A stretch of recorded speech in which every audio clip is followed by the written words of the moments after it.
I'm Tabitha Rock. And I'm Sam Davenport. Born and bred in Melbourne, we live and breathe property, and we know the Melbourne market like the back of our hand. We've both been buying and selling real estate in Metro Melbourne for over 2 decades combined, and we've learned a few lessons along the way.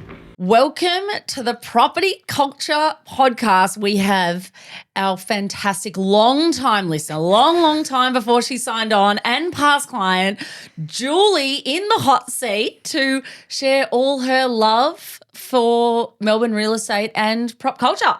Our biggest fan? Not our biggest fan. One of our biggest fans. Her biggest fan. We're your biggest fan. Because let's just start with the story of the Christmas party, shall we? You have to. We have to start with the story of the Christmas party because obviously Tabitha and I split the city. We don't all work with each client that comes on board with prop culture. We work with our respective clients. So we had never met. You know, like we didn't engage. The Christmas party comes. Oh. Here comes Julie coming in up to the office, onto the 3rd floor. Yep. On your own? You came by yourself? Yeah. Absolutely rocked it. It was Royal Casino night and Julie was our winner. Winner. The people winner. were chanting her name. Julie! By the end of the night. At the end of the night. And Julie's in the middle. And also because I think she looks really like innocent. No, she's like she was a gun. Yeah, a gun. Don't ask her to bet you on anything. Don't play her at on the cast tables. You'll lose. Like, please go and watch the YouTube video of this because, you know, she looks all lovely. Actually, a principal of a primary school. I was going to say, when you're running schools, you know what you're doing. So then they look nice, but they've got an iron fist in the glove, you know. Would you say you've got an iron fist, Julie? Look, it's probably got a glove on it most of the time. That's nice. She was so amazing to work with. I obviously helped her purchase which she's just told us before the podcast started that her brother calls it the Hawthorne Hilton. And I'm like, okay, we all need to name our houses. I think. Yeah. What do you name what's yours? I normally name them some range of the street name. Yeah, right. Yeah, so this one, it's got its street name. But yeah. Well, yeah, I think I should name mine. But anyway, we love Hawthorne Hilton. That's a vibe. Yeah. But talk to us. So you originally, how did you come across us? Was it through the podcast or past? No, not at all. No knowledge of your podcast at that point. So in 2024, I started doing some house sitting, thought I'd come to Melbourne, do some house sitting in all different suburbs. And during that time I was starting to think about moving to Melbourne, and so I have a younger brother here in Melbourne, and so I said to him, look, I've had a bit of a look, starting to scroll through apartments for sale, and I'm just drowning in the volume. I mean, I've come from a city in Tasmania which has got 27,000 people in it. Yeah.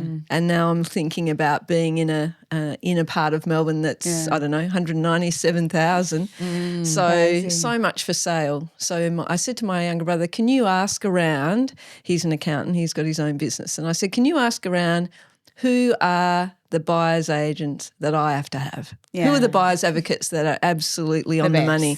Because I'm just so daunted by the amount of property and I don't have the familiarity with the areas. Yeah. And so, and it came back with one name. I love that. Was prop culture. Yeah, and Amazing. I do remember you were doing so much research and I could feel the analysis paralysis of the new block versus the old block, and you'd done amazing renovations and works to your place in Tasmania, so you were comfortable with that, which we love that.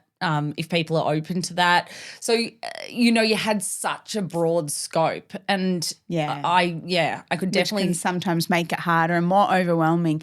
But so did you live in Tasmania your whole life? Yeah, 60 odd years, all in the northern part of Tassie. So never lived anywhere else. Really? And so what was Why Melbourne? Tell us. And inner as well. Like what sort of came upon you? What was the thought process?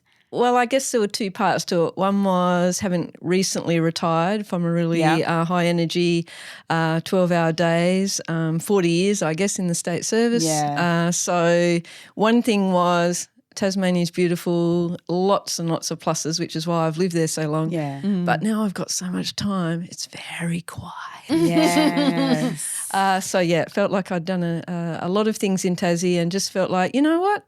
I want a bit more hustle and bustle. I love the live theatre, love music, just your cafe culture, just all the little alleyways you can explore, and every day is different. Yeah. Yeah, and I wanted a bit of that.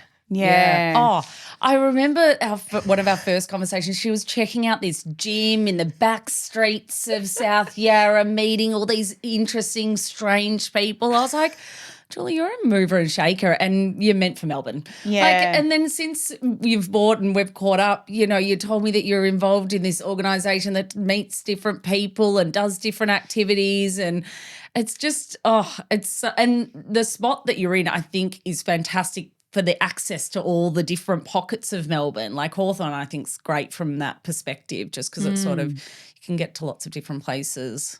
But you've still got an element of peace there, which I don't know whether you thought of that, but it's reminiscent of, I mean, it's not like Tasmania, obviously, because Tasmania is stunning and beautiful and calm and quiet, but that section of Hawthorn, I think, it's very leafy, very calm in that pocket. Yeah. And I think the original sort of thoughts were the last house that I was doing before I met Tabitha was in Glen Iris. So I was looking around that Glen Iris, Malvern sort of area. Yeah. And I hadn't really looked at anything in Hawthorn. Yeah.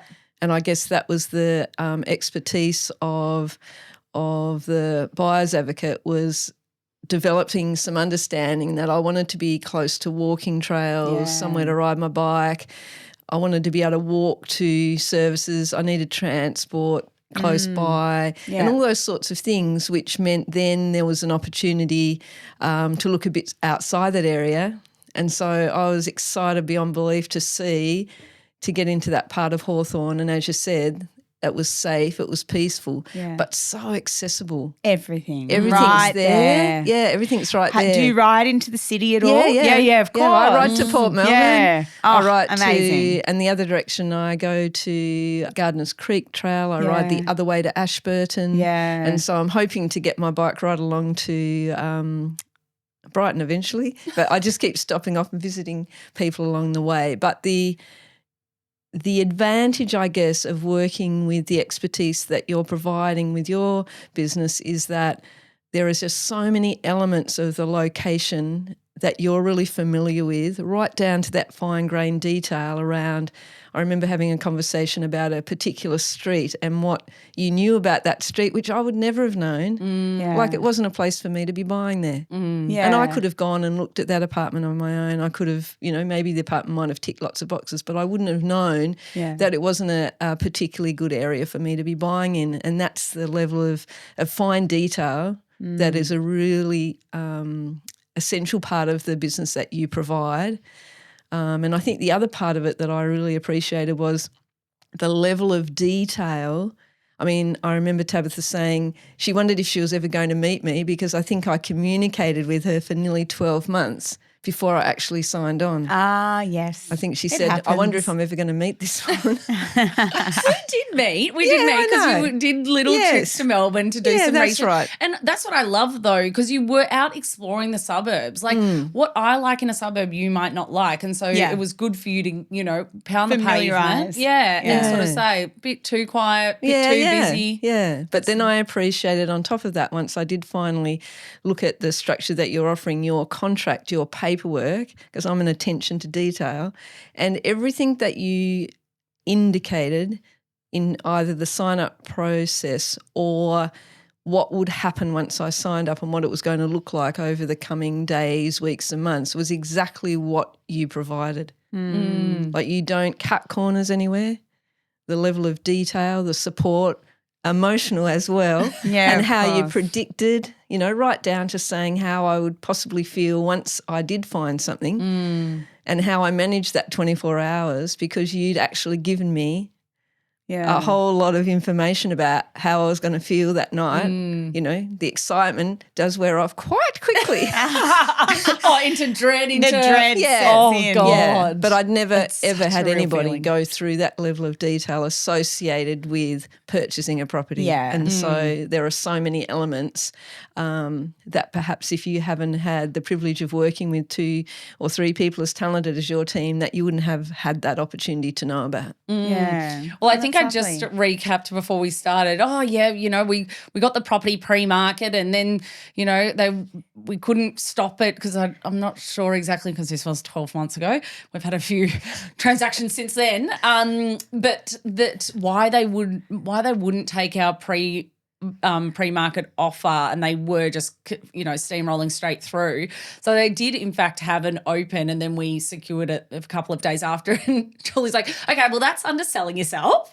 Yeah, Well, I yeah, think, yeah. You know? and I think if you go down into the finer grain detail of that, upon you finding out, because you have really great relationships with the real estate agents in the areas that you're looking at, Yes. and so you were able to find out that property was likely to go on the market maybe in 48 hours, but you were able to negotiate for getting the keys and for me to have a look at it, and then for whatever reason there was a change of mind, it became 24 hours only. So I was able to have a look at it, and then it was, you know, within the next couple of days it became an open, and then you recommended that I go along and look and survey the scene of the open on the Saturday, which Yeah. I did. And also second inspection, I think they're so Oh, yeah, valuable. Yeah, and I was completely daunted by that because the line was out to the street. There were so many people looking, and they were really talking up the price. And so I Yes. came away from there feeling like, I don't think I'm going to have any chance with this property. There are so many people ready. But meanwhile, your expertise suggested get the building inspection done, and you had that really great connection with a really experienced building inspector. I had that documentation within 24 hours. Yeah. I was able to look through that. That gave me some surety about the Yes. quality of the apartment.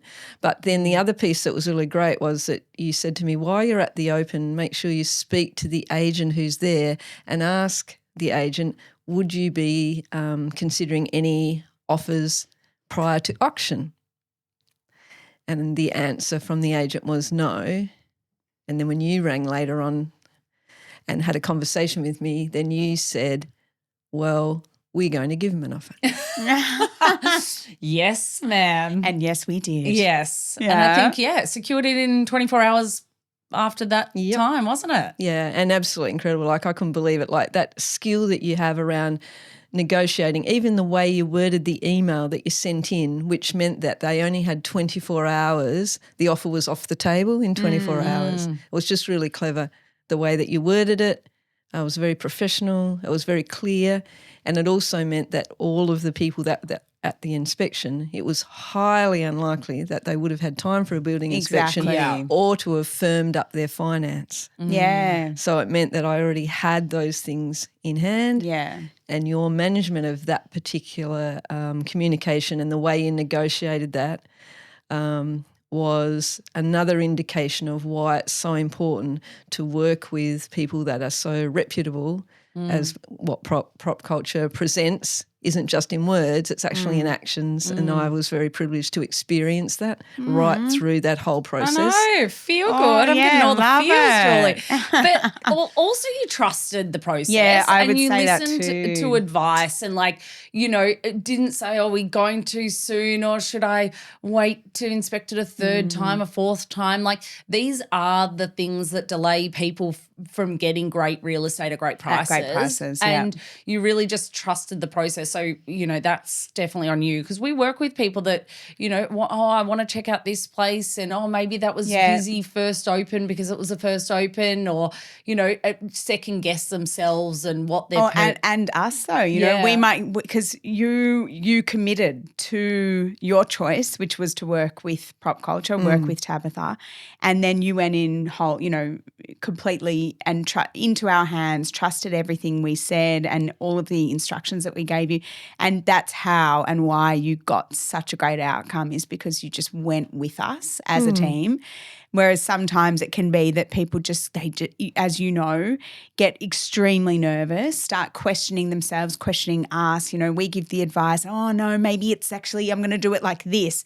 Okay, you know, we can only give our advice. We can't force people to make decisions and do anything that we say. And so if people really do just trust the process and follow along, they often get an awesome outcome. So I'm so happy that you did.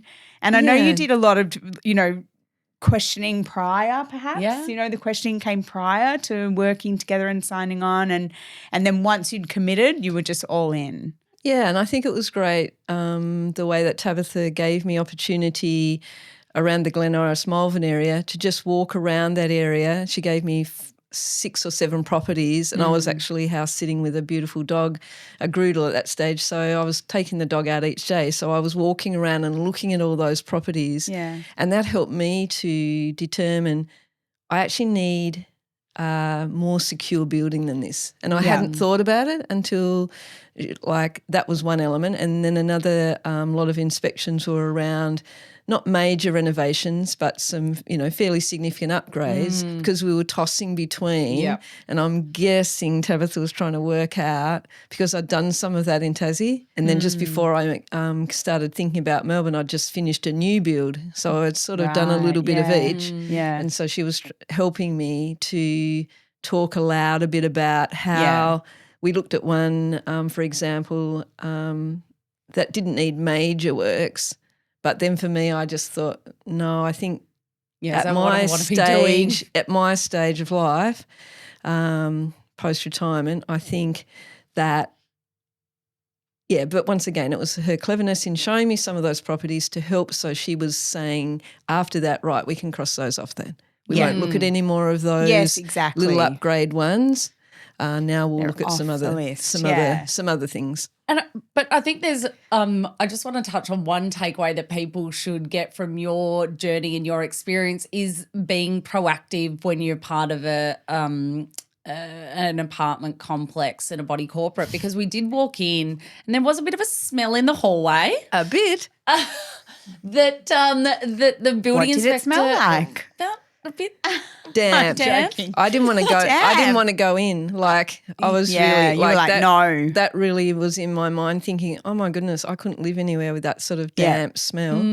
But once again, Tabitha said, come on, let's just get down the corridor here and let's get inside the apartment. And once we went in, it wasn't in there. No. But clearly the carpet had got wet and hadn't been dried out properly. And funnily enough, the building inspector said that it was the wrong carpet that was used, and that shouldn't be used in sort of a commercial space like that. Yeah. And what does she do? She buys a place, gets on the carpet's changed within months of her living in there.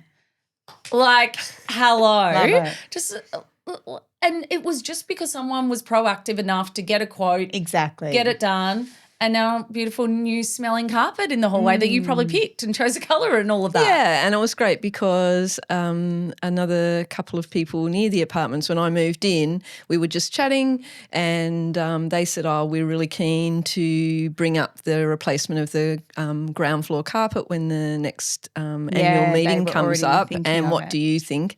And I said, well, it's a given to me. It has to happen. We have to make it happen. And so they said, well, look, we've got a vacancy on the committee. And I said, sign me up. And as Tabitha guessed, I offered to be the recipient when any of the companies dropped in the carpet samples. I said that I would collect them and then people could just contact me and come and have a look. Yeah. And gave you another opportunity to influence. Yeah.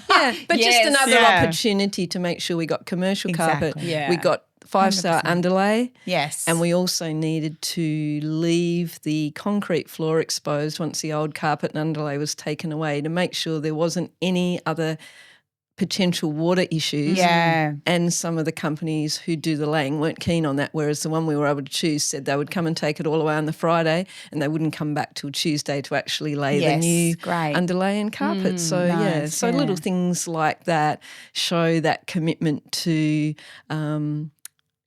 I was looking for something that was in a small block there was only 10 apartments in the building that we found, but also looking for people that wanted to make sure we maintained the asset really together, well. Good community feel. And Yeah. it definitely has that. Well, talking about carpet, you've done a few updates to the apartment that didn't need updating, but you've personalised it, I would say. How's that gone? Have you enjoyed that process? Yeah, it was a bit nerve-wracking to start with. I mean, once again, Prop Culture have a list they provide you of tradespeople that are reputable that they would recommend. And I spoke to a couple of people on there and got some caulking and a couple of things done that way. But as I got my confidence, I started to branch out a little bit. Tabitha gave a connection for some carpet and underlay, and I checked that out. But I was also needing some floorboards. Yep. It had a really dark coloured timber on the floor, and I didn't want that. It made it pokey and dark. So then I was able to explore the local area in Hawthorn and found some gems, I guess. So your tradespeople are making their way onto our tradespeople list, but that's where all the good ones have come from, past clients. So many of them on there from past clients. Yeah. And we always say to people, like, that was from that one person had a good experience. We can't guarantee everyone's going to, but like the apartment's got such, I mean, I always thought it had a great feel, but just the minor tweaks that the tweaks that you've done to it, have really enhanced it. Really enhanced it. Yeah. And I guess, my previous experience had been more for renovating for either tenants or for properties to sell. Yes. Whereas this time I thought, why am I delaying? I'm going to be living here. Yeah. And so I'll do those things now. And so, yes, I might have spent a bit more on the carpet, but, decisions were around the fact that there was a particular carpet I liked, and the width meant that there were no joins in the carpet, so they just rolled it straight out and put it straight down. Yeah. The appliances needed upgrading, all those sorts of things. So you've done quite the a bit. lighting. Yeah, when I said changed minor, all the I was like, lighting. I'm taking that back. Yeah, so the dishwasher was new, but everything else needed to go. So all those things have been replaced, and even the lighting, like the down lights I was mentioning to Tabitha, in one of there are 2 bathrooms in the property, which is great for a 2-bedroom, 2-bathroom, and the lighting was average. Yeah. And I didn't realise it was so average until I asked an electrician to take an old wall heater off. Yeah. And I said to him, now you've got some cable up in the roof. I said, is it possible you could put another downlight in this bathroom? And he said, yeah, no worries. Drilled his hole, went out to the van, bought in a light, plugged it in, and he said, come and have a look. And I went, change them all. Oh, my goodness, this lighting is so great. The original lighting is so terrible. I said, can you come back and replace all the downlights with this type of downlight? And it had just a little white frame around it. So I just got matte black around all the downlights just for a bit of difference. Yeah. And so just little things like that. Change the blinds. Love it. But let's talk about renovation creep. I think that everyone would, do you feel like you do one thing and then just like you did can you pop the downlight and now we're fixing all the downlight. Are you feeling that's becoming, or are you excited by just tweaking the next thing? Yeah, I think it's a case of I had a budget in mind. And so I stuck with that, and then gradually I've put a few things that I might get to. The priority really in the biggest spend was outside. What I loved when I went looking at properties, Tabitha always went outside first of all to look what the outside was like, and I was always looking at more inside things. And so I remember the day she looked at that apartment, she went, wow, I didn't expect this big a courtyard outside, 30 metres squared. Courtyard. Yeah, not facing. Yeah, and really a nice space. So it needed some waterproofing, seriously. I'd had some caulking people look. I'd had a few people look at things. Is the whole thing paved? Yes. Yeah, but a fair bit of grout missing. Yeah, so a fair few different views came in on what could happen. But I decided I'd had a really great plumber that I was using, and I'd said to him, have you got anyone doing really great waterproofing in your showers? Yeah. And he said, yeah, I've got this guy. And when I got him to come around and have a look, he said, oh, wow. He said, this could come up really, really well. But he said, it's going to be a reasonable amount of money. Yeah. And he said, what's your cheapest quote? I told him, and he said, is that one person? I said, yeah. And he said, yeah, okay. He said, I'll have to send 2 people. We'll do it in half the time. Yeah. But I can guarantee it'll look like new. Yeah, right. And it looks incredible. And so what did they do? Pull it all up? No, didn't. Just basically spent one day with acid Yes. and washing. Yeah. So they spent a whole day, the 2 of them, Yep. just about with a toothbrush. Mm. And Yeah, then 'cause otherwise it got gets a all bit patchy. Yeah, got it Yeah. all dry. Yeah. Then a little machine, tiny little machine with a vacuum cleaner beside it, took out all the grout. Yep. Okay. Yeah. Some of the side tiling had popped out, so they took off those tiles and just sat them to the side and for putting back on. And then epoxy grout Yeah. for a whole day, Yeah. and it looks like new. Yeah. Amazing. So, yeah. Do you have any advice for people coming here? Like, I mean, I know you've got family here and you've visited quite a bit, but what's one thing you would say to people that are moving to Melbourne that have been living in the state or overseas? Well, I think there are a couple of things. One is that there might be some conversations about buyer advocates and what they do and don't do. I suggest people find out for themselves.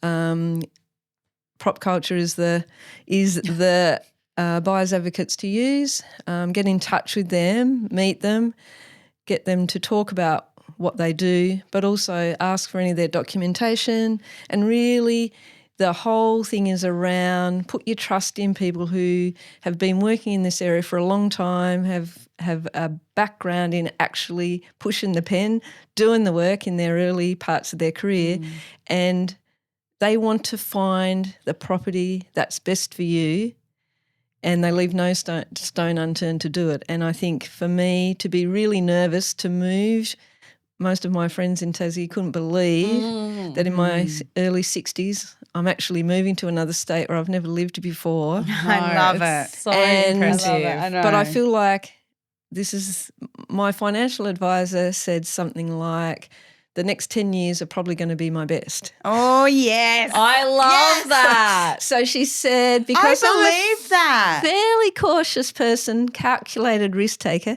Yeah. she said, what sort of things are you thinking you're going to do in that time? And I said, I'm thinking I'm going to move to Melbourne. And she went, you've got to be joking. She said, do you realise how much that's going to cost?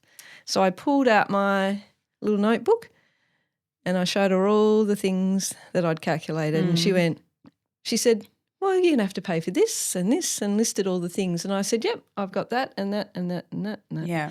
So I said, yep, I know how much it's going to cost me to move there. So I ultimately know how much it's going to cost me to move back if I ever decided to Yes. do that. And I've built that into my plan. Yeah. That's good. Yeah, nice. Plan B. Yeah. Yeah. And while I'm fit and healthy and able to enjoy the lifestyle that's here, and I don't have to have work commitments as consistently. I mean, a little bit of Exactly, work's yeah. already popped up. People have asked me about a few little bits and pieces and some coaching work and different things. But I think the Any key, principals that need a great No. coach?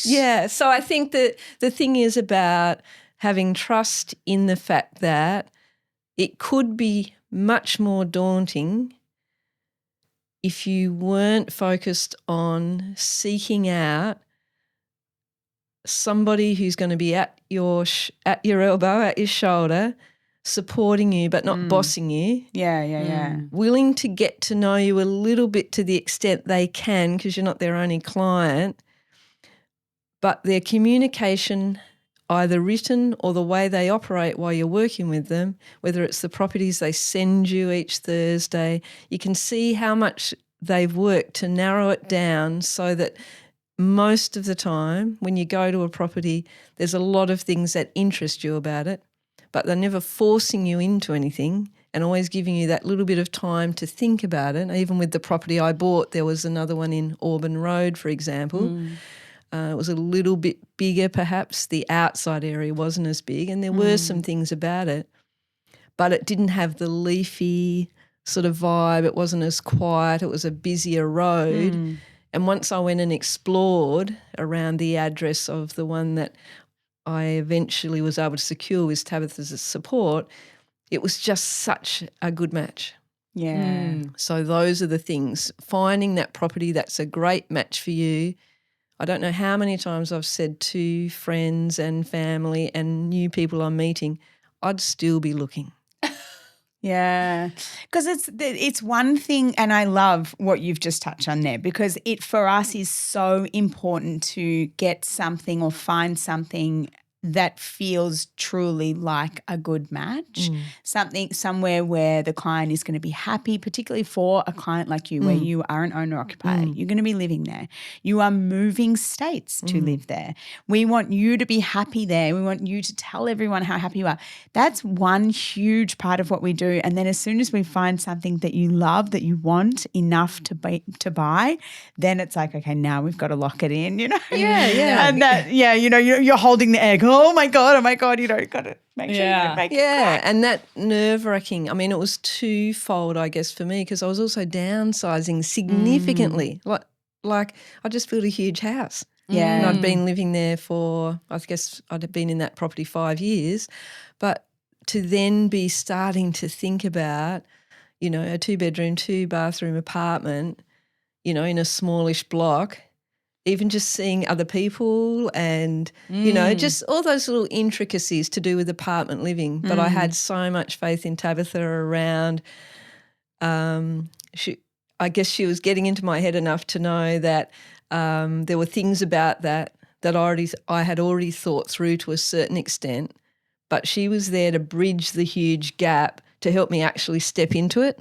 Yeah. And actually take it on, because I could have continued to look probably for another year of just fiddling around the edges. But once I said, no, I'm ready to go now, I definitely can't find a property that's a good match on my own. I know that now. Yeah. I've looked around enough, and there are so many properties that are going to be accessible to you with your great relationships with real estate agents that I'm never going to find. Yeah. Oh, Yeah. I love it. I know. I promise this is not a paid ad. But I know, but it feels like, I feel like we've got to give you something. Yeah. Someone find something yeah, for it. yeah. Thank you, gifts. Just invite me to your next Christmas party. Oh, no, you are number one invite. You are on that list forever. Yeah. Trust me. The previous Christmas party, we had a guy that danced, because we had drag bingo, and God, everyone was devastated that he couldn't make the next one because he had something. I can't wait to meet him. Yeah. Oh, he's a hoot. He was so a hoot. yeah, we better step it up for the next Christmas party. But anyway, Julie, thank you so much for joining us. We usually finish off with an F, marry, kill, and I know you're totally across that because you listen to these. But I'm disappointed. Oh, we can let's give no, her one. Give her one. Said it was inappropriate. No. Give her one. Go on. no. Oh, no. All right, I'll give you one. Oh, yeah. No. Okay, Julie, thank you so much. You've been such a beautiful guest. We knew you were going to be amazing. Yeah. F, marry, kill, right? Who are you going to kill? Okay. Principal of the school, but the school is running reckless. Okay? Principal of the school, but the school is all over the place, and your job is to get it back together, right? Relocating and buying property, and you've accidentally chosen the wrong advocate, right? What's going on? You've chosen the wrong one, and you know immediately, what have I done here? It's all going, you know. Or buying the property you think you love, you move in and you realise you are surrounded by the neighbours from hell. Oh, my God, this is hard. No, I think she can do it. Yeah. No, the neighbours from hell. Which one? We're They killing kill. it. Yeah. Yeah. I love that. That's got to go. Yep. Yeah. Tricky between the school that's running, right? Because I love a challenge. Exactly. And I thought those you ones, might. Yeah. those ones are what's the saying people have for me? You say it can't be done, move out of the way. Well, I'm giving it a go. Yes. Yeah, but look, I'd marry that one. Yeah, I'd marry that one. But yeah, look, there's no capacity whatsoever get with the wrong advocate. Yeah. That is. You can murder them too. Yeah. We're not effing anything. No.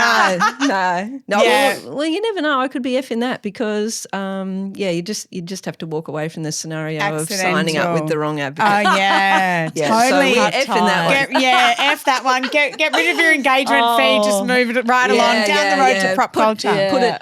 Put it down to experience and Yes. let that money go There you because go. you're going to be paying for it at the other end. Oh, yeah. in Oh, my God, spades in if you spades. don't sign up with prop culture. Oh, What a note Julie, to thank you. leave on. Thank you so much for coming in.